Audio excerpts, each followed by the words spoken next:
Hi, this is Mark News from Plant Talk Radio. Thanks for subscribing and listening to our podcast, Your Gardening Questions from Plant Talk Radio. If you have a gardening question you'd like our host Fred Howard to answer, send him an email. The email address is fred@planttalkradio.com. Now for today's question. Fred, you wanted to talk a little bit more about the hydrangeas. Yes, for Sue and all the rest, including review for myself. Old wood, new wood. Let me explain that in the spring, the flowers on the, forsythia are coveted because they come on early, they do their thing, and then soon followed by lilac. Now, we have talked in the past about not pruning those plants very late in the season because roughly, I'm going to put it July 4, whether it's correct or not, but July 4 and after, you would be cutting off the flower buds for next year if you trimmed that plant very hard at all.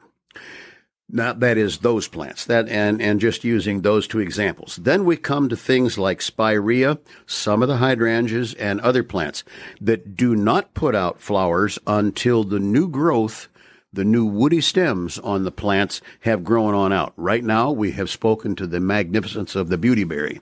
Beautyberry is one of those plants, along with butterfly bush, you can cut almost to the ground each year, and then they send up brand new shoots, fresh growth, nice arching, et cetera, and then along about midsummer, they start to set flower bud on the new growth, the new woody tissue, and then give us the flowers and berries in the later part of the season. So that's this old wood and new wood business as best I can explain it. And it does really stand in our recommended situations where you try to figure out not so much the day of detail, but the timing.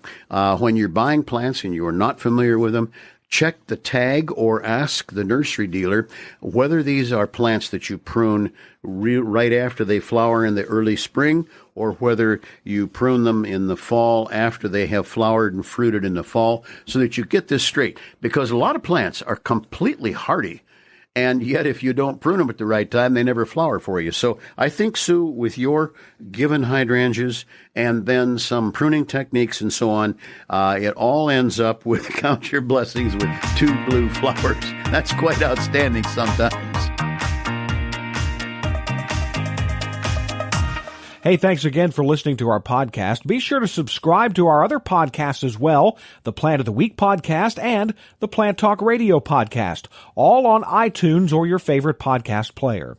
If you'd like to sponsor a daily podcast, contact us at fred@planttalkradio.com. To find out more about Fred Howard and Plant Talk Radio, visit our website, planttalkradio.com. Circle270media.com